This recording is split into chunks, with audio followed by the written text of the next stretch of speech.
Hey everybody, you're watching We the Fandom, where we discuss comic books, pop culture, and the fandom experience. If you enjoyed this video, please hit that like button and subscribe to the channel to see more content.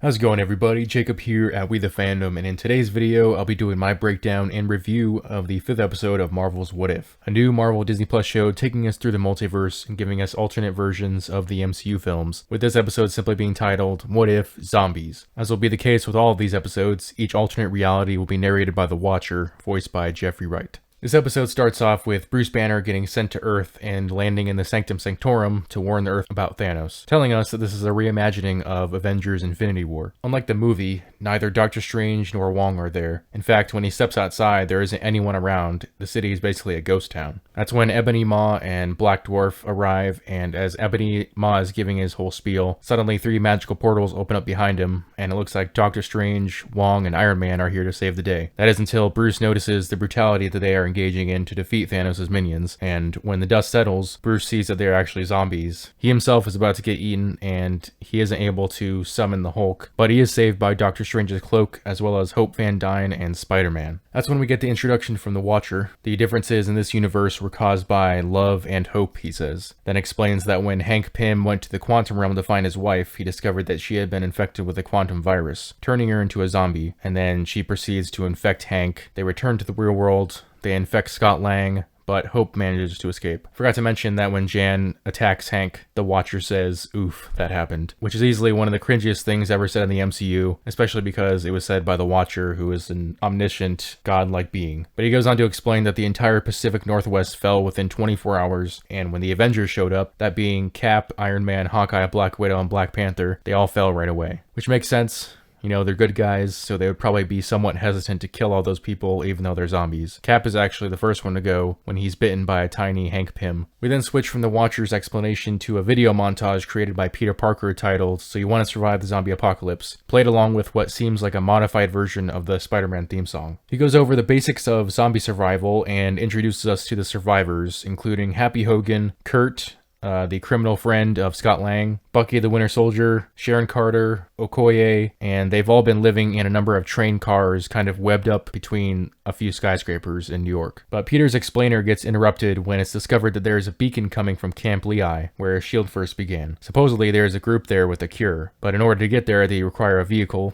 and decide to go to the train station to hotwire a train. Train duty is left to Peter, Bruce, and Kurt while everyone else is on perimeter duty. Of course, as Peter X mentions, you're never supposed to split up during a zombie movie. Zombies are coming from the one group in the train, while Happy gets taken away by Hawkeye. He gets transformed into a zombie. Sharon gets shot by an arrow but is able to escape. Meanwhile, Bucky and Okoye have to kill a zombified Falcon, after which Bucky mentions that he doesn't really feel bad about that. Everybody gets to the train though, and they're on their way to New Jersey when at one point Sharon hears steps on the ceiling of the train, and it turns out to be Zombie Cap. Bucky hears a scream in the back, but he doesn't make it in time. Sharon is a zombie, and Bucky is forced to take out the zombie Captain America, and then he takes his shield, which he'll use for the rest of the episode. Hope shrinks and flies inside the mouth of Sharon, and then grows larger, exploding her body, and they kind of pass it off as a joke at first, but then Bruce points out that Hope has a scratch on her shoulder, meaning that she's infected. Now, while Hope wants the group to let her go, Peter mentions that they are on the way to find a cure, and that they can't give up, and gives this whole speech about how he's able to kind of keep his spirits up due to his Aunt May, Tony Stark, as well as the memory of his parents and Uncle Ben. And that's the first mention of Uncle Ben in the MCU, which is a pretty big deal. Spider-Man can't be Spider-Man without Uncle Ben. And I know a lot of people are tired of seeing the origin story play out over and over again, but in my opinion, you can't really see a character's growth until you show where they started out from. Unfortunately, the train runs out of fuel on the way to Camp Lehigh, and they have a ways to walk. But there's a few miles of zombies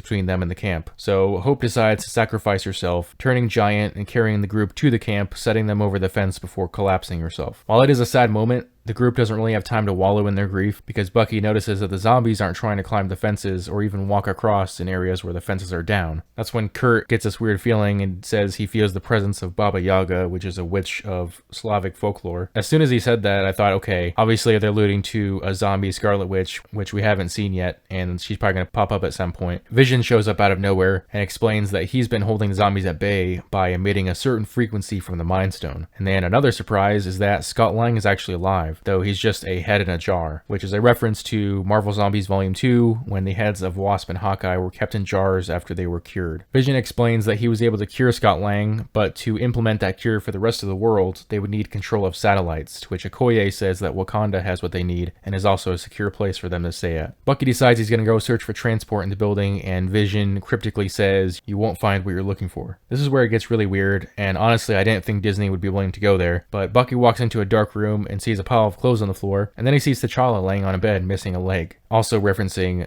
Marvel Zombies. And T'Challa is just like, "We need to get out of here," and we get to see zombie Scarlet Witch trapped in a containment unit. So Bucky and T'Challa go to confront Vision about the fact that he's been feeding people to Wanda, including T'Challa, and Vision explains that it's due to love, even though he doesn't fully understand his emotions. He basically says that he couldn't bring himself to kill her, but can't cure her because of her own power. That's when zombie Scarlet Witch busts out of her cage, immediately eats Kurt, and proceeds to fight the rest of the Avengers. Vision suddenly realizes that he's going to help the group escape, and leads them to a quad jet, though they lose Okoye to the Scarlet Witch as well. Vision then decides that while he wants to atone for his sins, he still won't kill Wanda, so he rips the Mind Stone out of his head, giving it to Banner as it's the cure to the zombie plague. Bucky tries to hold off the Scarlet Witch while the others power up the quad jet, but he gets thrown a mile away, and I assume he dies. Bruce gets bitten by the Scarlet Witch, only for the Hulk's powers to selectively manifest right in the spot that she bit. With his nearly impenetrable skin, he's able to avoid the infection. Realizing this, Bruce decides that he's going to hold off the zombie army while Peter, T'Challa, and Scott Lang escape. He hands the Mind Stone to Peter and says to him, "Avenge us." Then he runs headlong into the zombie army while T'Challa boots up the quad jet. There is a moment where it seems like Bruce isn't going to turn into the Hulk, but then he busts out of the pile of zombies and he actually holds his own against the Scarlet Witch, which really makes you wonder if this version of her is stronger or weaker than the main MCU version. The three remaining Avengers are on their way to Wakanda with the Mind Stone, and the episode seems like it's going to end on an optimistic note, but then it shows Thanos in Wakanda with the Infinity Gauntlet, and he's about to use it when the episode ends, which is a crazy ending. What would a zombie Thanos use the Infinity Gauntlet for? Also, whatever happened to Thor and the Guardians of the Galaxy in this universe? There are more questions at the end of this episode than there were in the T'Challa Star-Lord episode when Ego showed up at the end. Now, I'm conflicted how I feel about this episode. On the one hand, I love the zombie genre and I've read all the Marvel zombie comics. Obviously, this episode is based on the Infinity War movie, so it's not really based off of the comics. And there are definitely high stakes in this episode, obviously.